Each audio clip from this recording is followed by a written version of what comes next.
E aí galera, tudo bom? Aqui é o Kazuma, bora pro vídeo. Machado de Ferro ajustou seu telescópio e observava uma cidade que parecia cinza e marrom ao longe. Isso é Valência? Parece um pouco estranho. Valência é uma cidade importante na região oriental e um centro comercial bem estabelecido de Graicastre, junto com a cidade do antigo rei e a cidade da Águia, formam a região central mais próspera do reino. Ouvi falar sobre ela até mesmo na região mais ao sul, mas você não acha estranho que tenhamos visto poucos navios mercantes aqui nos últimos dias? Garra de Urso tirou uma fruta de lanterna de fogo e jogou na boca. Quem se importa? De qualquer forma, precisamos ocupar esta cidade. Sua Majestade nos ordenou a capturar toda a região oriental, então temos que tomar cada cidade que virmos nesta região, mesmo que não se chame Valência. Ouvindo isso, Machado de Ferro sacudiu a cabeça impotente. Garra de Urso ainda era uma pessoa de pavio curto como era no passado. Uma vez que ele tinha seu alvo, ele ia para ele com uma lança na mão, e quando retornava com sua captura, os outros caçadores ainda estariam ocupados armando armadilhas e enviando cães para perseguir suas presas. Dizia-se que até mesmo o animal mais feroz na floresta, os ursos negros, hesitaria em confrontá-lo. Foi assim que ele ganhou o nome de Garra de Urso. Machado de Ferro disse não, Sua Majestade apenas me incumbiu de tomar decisões conforme a situação. Machado não pôde deixar de lembrar da cena em que Edith tinha conversado com ele antes de ele sair de Neverwinter. O local que Edith tinha arranjado para essa conversa tinha sido uma sala privada na taverna de Evelyn, que não era um lugar para discussões formais. Machado de Ferro esperava que Edith, uma oficial do Ministério da Defesa, o parabenizasse antecipadamente pelo sucesso dessa ação militar, tentando construir um bom relacionamento pessoal com o exército. No entanto, quando ele entrou na sala, viu ninguém menos que a princesa da região norte e ouviu dela algo totalmente além de sua expectativa. Machado de Ferro ainda se lembrava claramente de tudo o que Edith tinha dito. Naquela época, ele tinha ficado atordoado com a primeira frase dela. Você sabe por que Sua Majestade o deixou comandar o exército da Frente Oriental? Machado disse sigo apenas as ordens dele e nunca pergunto o motivo. Princesa da região norte tinha dito lentamente enquanto tomava um gole de sua bebida do caos. Mas as ordens não incluem todos os detalhes de uma ação,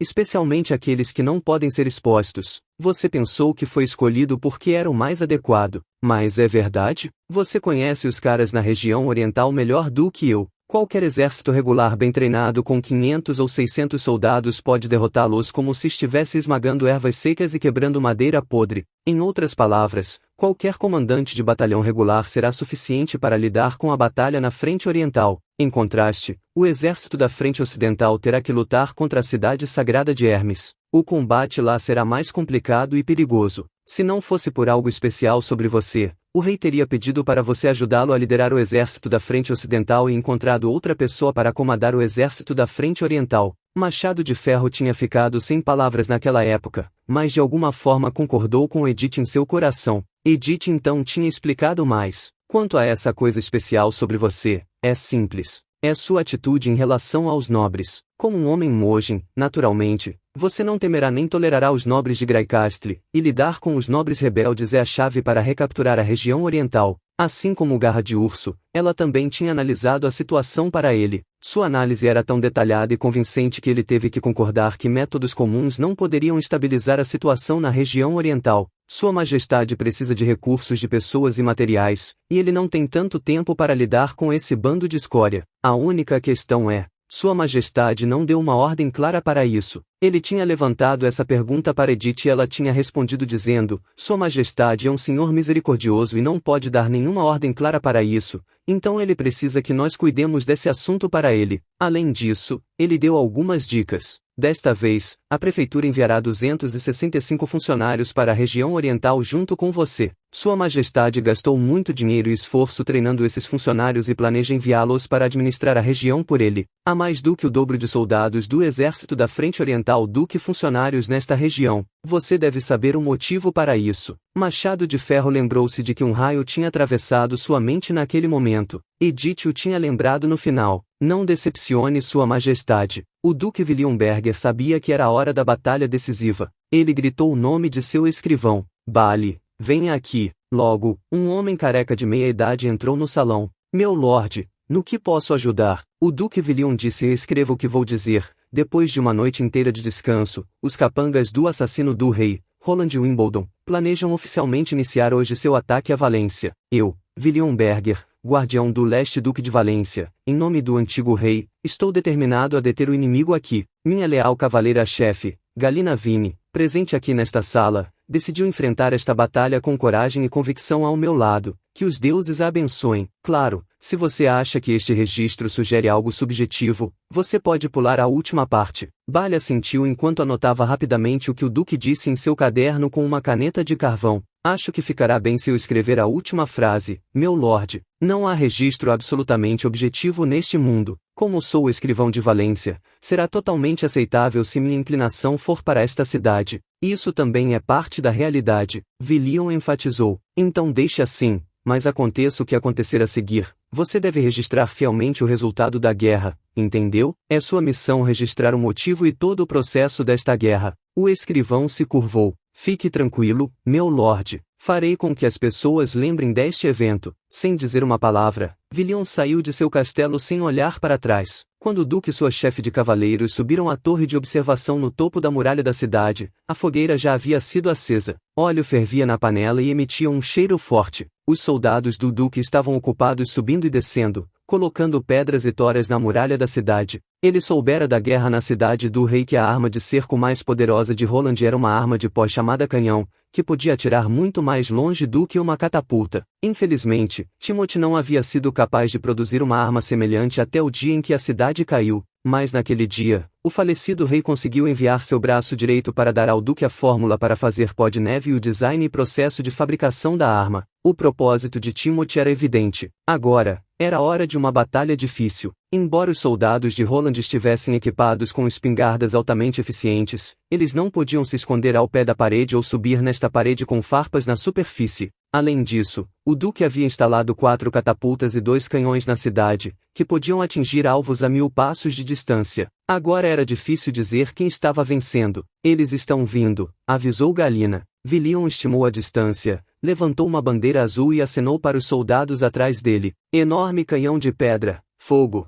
Uma espessa fumaça cinza escura subiu de ambos os lados da muralha da cidade, seguida por 2 explosões poderosas que sacudiram o chão da torre de observação. Depois que o barulho diminuiu, houve um grito de alegria na base da parede. Aparentemente, o primeiro golpe elevou significativamente o ânimo dos soldados. Mas Villion sabia que isso era tudo o que a primeira rodada de tiro era capaz. A julgar pelo respingo de terra no campo, ele percebeu que havia errado. Nenhum de seus projéteis atingiu o inimigo e eles pousaram bem longe do local escolhido no exercício anterior. O projétil ricocheteou no chão e rolou por vários metros, deixando uma trilha de 10 metros no campo de batalha lamacento. Como estava ventando hoje, serão necessários alguns tiros de teste antes que eles possam atingir o alvo com um enorme canhão de pedra. O que eles estão fazendo? Perguntou Galina, intrigada. Villion ergueu um telescópio através do qual avistou inimigos, cerca de 100 pessoas, que retiraram o equipamento de suas costas e começaram a cavar no solo. Eles pareciam decididos a abrir um lugar no campo. O Villion ficou incrédulo ao ver isso. Os soldados estavam destruindo a bola de pedra no campo de batalha. Villion disse como esses tubos finos podem suportar a enorme pressão gerada pela explosão da neve em pó. Algumas casas começaram a pegar fogo por causa da batalha.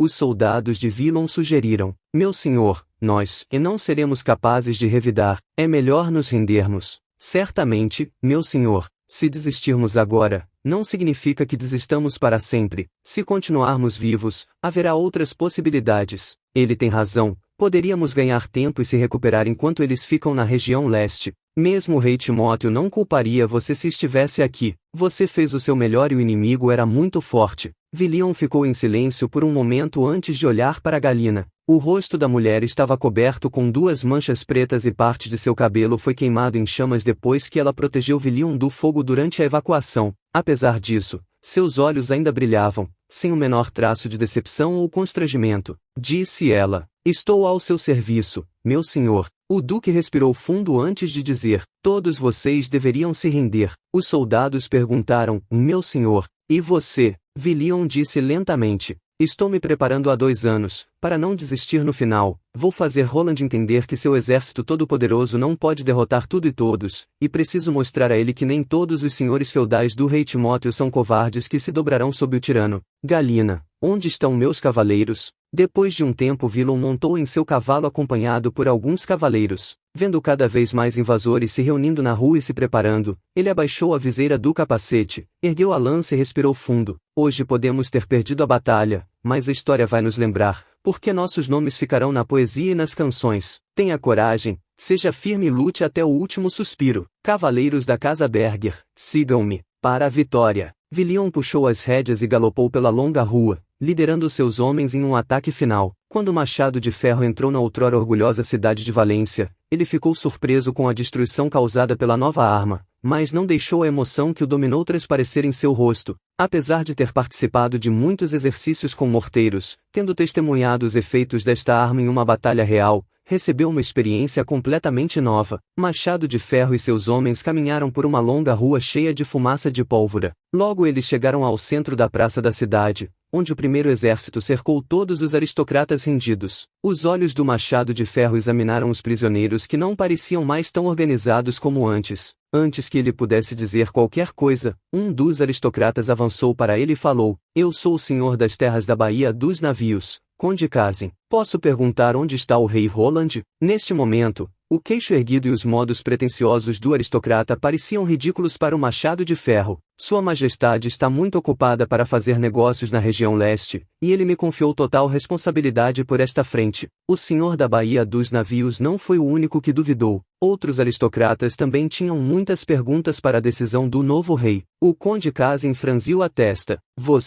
Ele está brincando? Ele obviamente não é um homem Graicastre. Roland Wimbledon deixou um homem Mogin governar seu exército. Ele não poderia liderar pessoalmente seu exército em uma expedição tão grande? Ele não estava com medo de que seu povo se dispersasse? Machado de Ferro disse em voz baixa: "Você quer, acredite, eu quero, não. A verdade não vai mudar. E por que você está fazendo perguntas? Onde está o Duque de Valência? Ele não é responsável pela região leste?" Casim balançou a cabeça horrorizado. "O Duque se sacrificou em batalha. Ele insistiu em liderar os cavaleiros no ataque. Não podíamos impedi-lo." Machado de Ferro ergueu uma sobrancelha, pensando: então, o cavaleiro que foi morto por as balas era o Duque. Ele definitivamente merece o título de guerreiro. Machado olhou para os soldados e disse: "Joguem-nos nas masmorras." O aristocrata foi arrastado gritando: "Que? Você não tem nenhum poder? Queremos falar com Sua Majestade Roland." Tarde da noite, 2 dias depois, Pata de Urso entrou em pânico na tenda do Machado de Ferro. "Problemas, meu senhor. A masmorra do castelo está pegando fogo." Depois de um tempo Machado de Ferro perguntou: "Mais alguma coisa?" Pata de Urso ficou sem entender. Depois de um tempo atordoado ele perguntou: "Foi você quem ordenou o incêndio?" Machado respondeu sem hesitação: "Sim,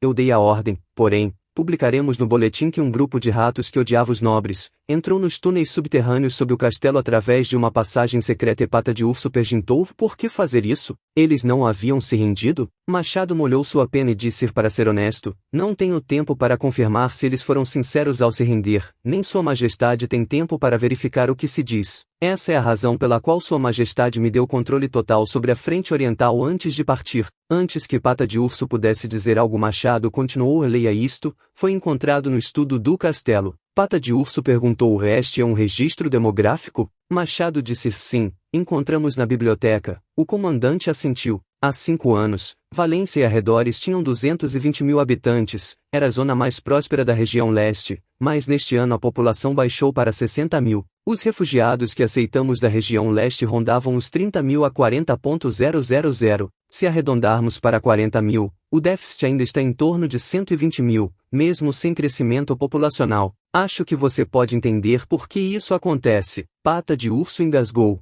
"Fazendas que foram destruídas pelas enchentes." Machado continuou: "E eles também mudaram Valência irreconhecível." Vilion, aparentemente, chamou todas as pessoas que moravam nas proximidades para trabalhar para ele, e os enviou para bloquear estradas e fortificar paredes. Ele nunca deveria ter recebido tal autoridade. Isso não teria acontecido se ele não tivesse sido apoiado por alguém mais poderoso ou, pior ainda, se outros aristocratas o ajudassem. Como resultado, perdas humanas massivas afetaram seriamente o comércio e deixaram a maior parte da colheita sem supervisão. Em outras palavras, todos esses aristocratas são cúmplices do Duque. Então, Você ainda acredita que Sua Majestade aceitaria a lealdade deles? O caos que ele esperava ver em Valência nunca explodiu, e toda a situação estava completamente além da imaginação de Bali. Trabalhando como empregado de vários senhores, ele naturalmente sabia que a destruição de paredes levaria roubo, massacre, desordem, exílio. Se os intrusos eram cavaleiros, gangues ou piratas, isso realmente não importava. Foi o que aconteceu com Sua Majestade Timothy também com a chegada do novo duque.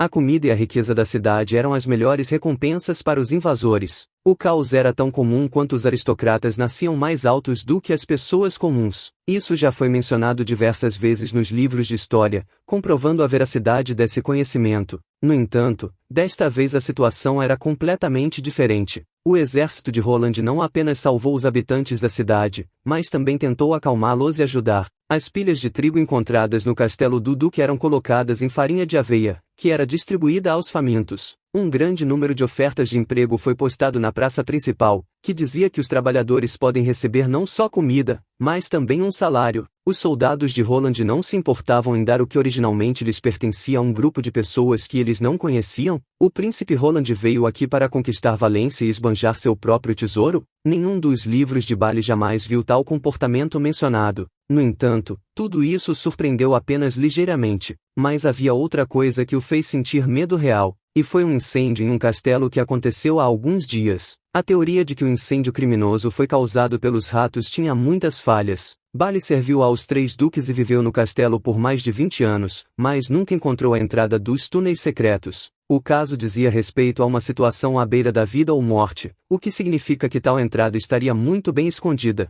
Assim, mesmo que as pessoas de dentro não pudessem detectá-lo facilmente, o que podemos dizer sobre os que vieram de fora? Se esses ratos realmente tivessem a oportunidade de descobrir algo assim, eles nunca se degradariam aos ratos da Rua Negra. Este incêndio deve ter sido organizado pelo pessoal de Roland. Assim que percebeu isso, Bali sentiu seu coração apertar fortemente. Pela primeira vez, os aristocratas não eram mais importantes do que as pessoas comuns. Suas vidas valiam o mesmo que a vida de quem vivia nas muralhas da cidade. Eles não tinham mais privilégios. Talvez eles estivessem ainda mais em perigo. Quanto às famílias numerosas que também perceberam isso e ainda não foram detidas por Roland, elas reagiram rapidamente e fugiram de Valência. Eles provavelmente até deixaram o reino de Graicastle. Então, o que vem a seguir? Talvez algo semelhante aconteça com ele? Nos últimos dias, o infeliz funcionário perdeu muito cabelo e sua careca ficou ainda maior. Seu medo não era sem razão, mas tudo, porque nos últimos 10 anos foi chamado de aristocrata sem título, ou, mais precisamente, os sujeitos mais próximos ao nível de um aristocrata. Ele serviu a vários lordes, leu muitos livros e tinha mais experiência e conhecimento do que as pessoas comuns. É por isso, seja Garcia ou uma mudança no poder na região leste, que ele sobreviveu feliz aos dois. Mesmo que as pessoas na cidade estivessem sendo mortas à torto e à direito, ele ainda apenas assistia e registrava vigorosamente todos esses eventos. Mas agora ele estava com muito medo até mesmo de cair no sono. Apesar do fato de que o exército formidável ainda não se opôs aos não-aristocratas e nem mesmo tocou pessoas comuns que trabalhavam em famílias numerosas, ele ainda não tinha certeza de que eles não fariam nada no futuro. Ele não podia pedir a essas famílias que o levassem com ele porque ele era uma pessoa comum, mas ele também não queria ficar aqui e esperar. Ele sentiu que precisava fazer algo. Sob a vela oscilante, o olhar de Bali se voltou para o livro inacabado sobre a história de Valência. Pensando no que escreveu, Bali não pôde deixar de sentir um arrepio percorrer sua espinha. Ah, sim, quase me esqueci disso. Ele rapidamente virou para a última página, rasgou-a em pedaços e queimou até que cada uma das peças se transformasse em cinzas. Não, provavelmente não é o suficiente. Bali fez uma pausa, então pegou sua caneta e se preparou para escrever. Mas não importa o que aconteça em seguida, você deve registrar com precisão o resultado da guerra, certo? As palavras do Duque ecoaram em sua cabeça. Claro, ele escreverá a verdade, mesmo agora. Era o dever de um funcionário. Mas não havia nada absolutamente objetivo neste mundo. Ele agora vivia em uma cidade administrada por Roland. Portanto, seu preconceito tinha uma explicação. Em outras palavras, ela também fazia parte da objetividade. Bali respirou fundo e começou a escrever. Um embaixador enviado pelo grande rei Roland Wimbledon chegou hoje à sua leal cidade de Valência. No acampamento do primeiro exército, Nightingale saltou da névoa, segurando um falcão nas mãos, que parecia expressar descontentamento ao entregar a carta a Roland. A expressão de Nightingale indicava que aquela carta já não podia ser considerada secreta. Vossa Alteza, uma carta secreta da região leste, anunciou Nightingale. Roland abriu as 6 notas, cobertas por uma caligrafia robusta, e rapidamente as percorreu. Eram principalmente briefings pós-guerra e relatórios sobre a situação. A primeira parte era exatamente o que ele esperava. O exército da Frente Oriental conquistou Valência com facilidade, e a contribuição significativa dos morteiros durante a batalha era evidente. Diante do poder de fogo da artilharia de campo de 12 libras, mesmo sob cerco, o inimigo não tinha como recuar. Contudo, ao chegar à última parte, Roland ficou surpreso. Nightingale, percebendo a reação dele, perguntou: "O que é? Aconteceu algo?" Então, Roland entregou a 5ª nota. "Bem, não é exatamente um problema, apenas é um tanto peculiar", explicou ele. "Dê uma olhada você mesma." Nightingale imediatamente identificou o ponto crucial. "Incendiaram a masmorra onde estavam os aristocratas cativos?" Ela questionou. "Não foi esse o seu pedido?" Roland balançou a cabeça. "Não, eu disse a ele que usasse toda a sua força na batalha na Frente Oriental." Ela perguntou timidamente. "Então, o que há de tão estranho nisso? Se ele tem pleno poder, qualquer medida que ele tome deve ser aceitável, certo? Sem mencionar que essas pessoas tinham segundas intenções de qualquer forma. Afinal, eles ainda não se renderam a você e, além de nos livrarmos deles, também poderíamos usar essa chance para nos livrarmos dos ratos. Parece ser uma dupla vitória." Roland disse: "Você está certa." Ele acreditava que, após a ocupação de Valência, Machado de Ferro quase certamente usaria suas técnicas de interrogatório para aniquilar seus inimigos. Quando se tratava de torturar os mogins, nem mesmo os sumos sacerdotes da igreja conseguiam resistir, muito menos os fracos aristocratas. Por meio de tortura e execuções sangrentas, Machado de Ferro iria gradualmente desmantelar seu poder e estabelecer uma nova ordem. Contudo, esse tipo de incêndio criminoso não condizia com o estilo do Machado de Ferro. Roland ponderou sobre isso e decidiu deixar essa questão de lado. Assim que os dois exércitos se encontrassem, ele aprenderia mais sobre isso. Afinal, como Nightingale disse, o resultado desse incêndio criminoso foi surpreendentemente positivo. Agora, os aristocratas temiam por suas vidas, muitos deles fugiram, não se importando com suas terras. Nessa situação,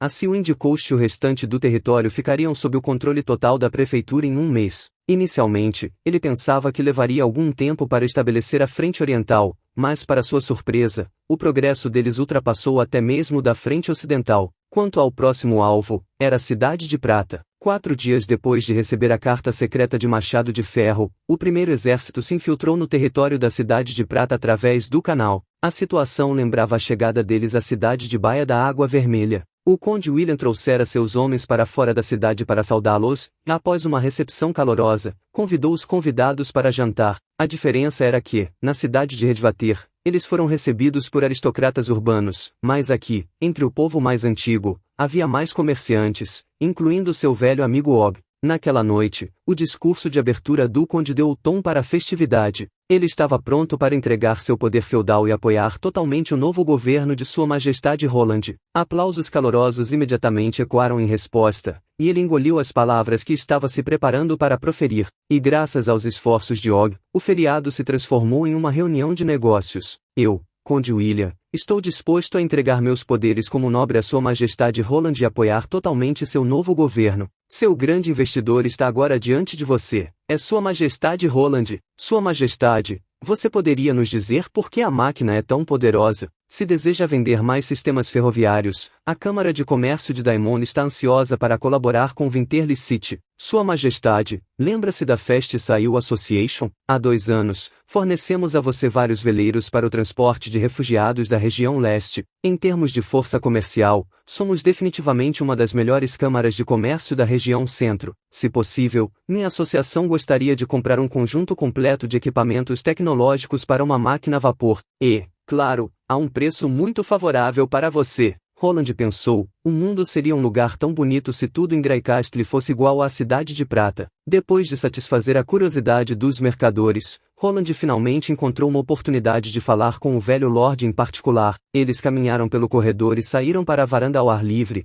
deixando temporariamente o agito da festa. Roland segurou o copo nas mãos e olhou para a cidade por um longo tempo, finalmente dizendo: "Você sabe sobre a família Gillen?" William pensou um pouco antes de levantar uma sobrancelha. "Gillen? Acho que me lembro deles, mas não muito claramente, porque uma nova família nobre não aparece na Cidade de Prata há muito tempo. Todas essas famílias estavam aqui antes da abertura da mina de prata. Se bem me lembro, o último Gillen deve ter mudado seu sobrenome há 2 anos e suas terras agora pertencem à família Somi. Depois dessas palavras, Roland sentiu Nightingale agarrar seu braço. Roland franziu a testa. Ele mudou o sobrenome? Por quê? William disse, provavelmente porque é mais fácil se fundir com outra família do que administrar seu próprio território por conta própria. Se quiser saber, posso mandar chamar o Visconde Dodd Somi. Roland o interrompeu, ouvindo o sussurro de Nightingale. Não vale a pena, só estava curioso. Roland voltou ao acampamento. Assim que ele desapareceu na tenda, Nightingale apareceu e falou primeiro. Sua Majestade, saiba que não estou interessado em me intrometer nos assuntos de Hyde. Desde que saí da Cidade de Prata, cortei todas as relações com a família Gillen.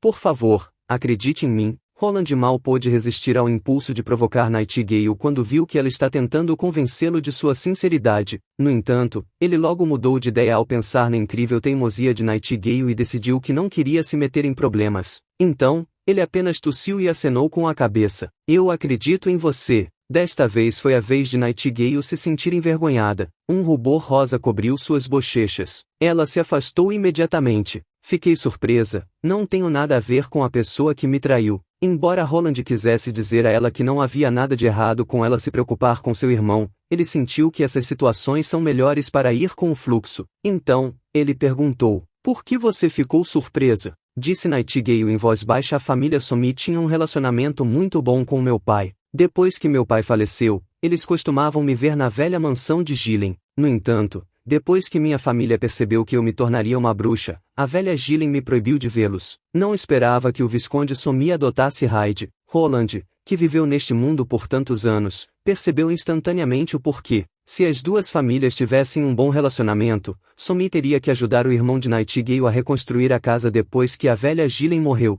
Foi muito útil para o aristocrata ajudar o herdeiro de uma família inferior a recuperar seu poder. Este último mais tarde recompensaria seu benfeitor com riquezas e até mesmo casamento e filhos. Era uma boa ação sobre a qual as pessoas adoravam falar, mas pedir ao único herdeiro para mudar o sobrenome é uma história completamente diferente. Isso marcou o fim da linhagem de Gillen, bem como o título de Visconde. Como Roland decidiu renunciar a todos os direitos feudais, o status de nobre não importava mais. Porém, do ponto de vista das tradições dos aristocratas, obrigar o herdeiro a mudar o nome era um crime grave, mais grave do que se o roubasse. A família, com a qual Gillen tinha um bom relacionamento, não aceitaria isso. Se você tiver um mau pressentimento, investigue. Roland recostou-se na cadeira e desenrolou o pergaminho para ver as estatísticas locais e financeiras. A situação do governo local era uma tarefa rotineira que ele sempre executava ao visitar uma nova cidade. Sylvia e as bruxas do julgamento divino vão me proteger aqui. Estarei completamente seguro no acampamento,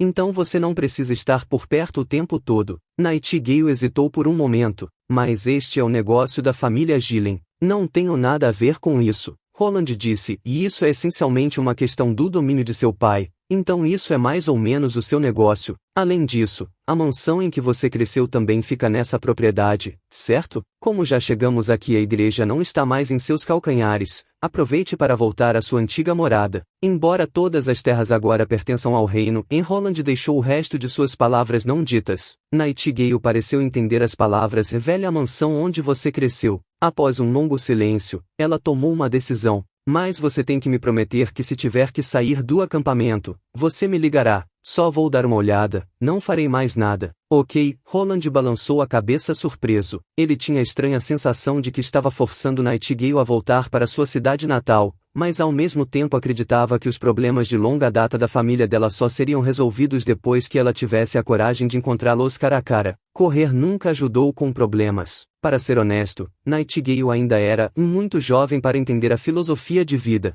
Nightingale deixou o acampamento ao amanhecer e dirigiu-se para o leste da Cidade de Prata ao longo da rua principal. A garota se recordava de uma majestosa mansão situada ao lado de uma fazenda de 2 andares, amplo o suficiente para encobrir todos os vestígios. Um riacho, que serpenteava das profundezas da floresta e era palco de caça ao caranguejo no verão, circundava as terras. Mais a leste, encontrava-se uma ravina profunda que sua família considerava uma joia escondida. Eles prometeram encontrá-la e acrescentá-la ao seu dote. Durante sua prolongada ausência, o lugar não havia mudado muito. Embora a fazenda tivesse encolhido um pouco nos últimos anos, as memórias de sua infância ressuscitaram o lugar, tornando-o tão vívido quanto antes. Nightingale começou a compreender o significado subjacente nas palavras de Wendy: livrar-se dos pesadelos do passado não significa livrar-se do passado. Contudo, ao se aproximar da mansão, ela se assustou. Antecipava que a velha casa estivesse em ruínas, mas, para seu horror, não apenas fora reformada, mas também ampliada consideravelmente. Ao passar pela cerca do quintal,